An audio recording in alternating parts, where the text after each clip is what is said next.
பண்றது ஒவ்வொரு முறையும் பொதுக்கூட்டம் போடும் போது ஆபரேஷன் சொல்றாரு.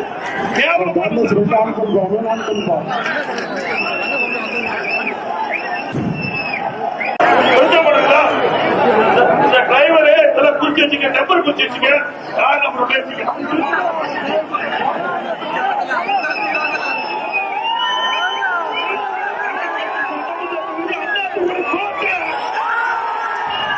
இன்னைக்கு அரசியல் எவ்வளவு காமெடியா போயின்னு இருக்குதுன்னு நேற்று நடந்த ஒரு நிகழ்ச்சியை பார்த்துருப்பீங்க எல்லாரும் டிவியில்.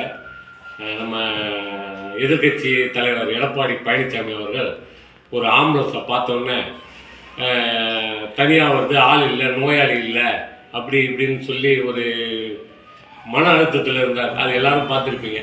அந்த மன அழுத்தத்துக்கு காரணம் மேலிடம் பண்ணுற ப்ரெஷர் இவருக்கு நமக்கு கண் முன்னாடி தெரியுது. இவர் பேசுறத வச்சே ஒரு ஆம்புலன்ஸு பேஷண்ட்டை கூப்பிட்டு வரக்கூட தான் சைரன் பொண்ணு போவோம் அர்ஜென்ட்டு. அது கூட அவரால் ஏற்றுக்க முடியல. இதுக்கு காரணம் என்னன்னா, நம்ம தலைவரை அவரால் சமாளிக்கவே முடியல. தலைவரை சமாளிக்க இவர் மட்டும் இல்லை, எதிரில் இருக்கிற எந்த தலைவர்களாலையும் முடியல. அதனால வாய்க்கு வந்ததெல்லாம் சொல்லி கொண்டு இருக்கிறாங்க. அதை பற்றி ஒன்றும் கவலை இல்லை. எடப்பாடி பழனிசாமிக்கு ஒரு வேண்டுகோள், இன்னும் 6 மாதம் இருக்கிறது தேர்தலுக்கு, போய் கொஞ்சம் ரெஸ்ட் எடுங்க, ஓய்வு எடுங்க, நல்லா ப்ரிப்பேர் ஆகிட்டு வாங்க, எங்கள் தலைவரை எப்படி சமாளிக்கலாம். ஏன்னா அவரை சமாளிக்கிறது சாதாரண விஷயம் இல்லை. அவர் வரலாறு நீங்கள் முதல்ல அவர் வரலாறை தெரிஞ்சிங்க, அப்போ தான் நீங்கள் அவரை சமாளிக்க முடியும்.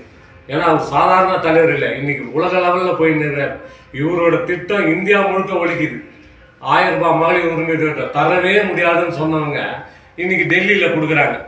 அதனால முதல்ல இவரை புரிஞ்சுக்கிங்க, அப்போதான் இவரை நீங்கள் சமாளிக்க முடியும். இவரை சமாளிக்கணும்னா நீங்கள் இன்னும் ஒரு 6 மாதம் ஓய்வு இருக்குது, எலெக்ஷன் இருக்குது, 6 மாதம் இருக்குது, ப்ரிப்பேர் ஆகி வாங்க. நாங்கள் அதுபடி தலைவர் அதெல்லாம் ஒன்றும் பண்ண மாட்டார், யாரையும் ஒன்றும் பண்ண மாட்டார். அவர் எல்லாருக்குமான அரசு, அதில் நீங்களும் அடங்குங்க. நன்றி, வணக்கம். அப்புறம் இன்னொரு வேண்டுகோள்,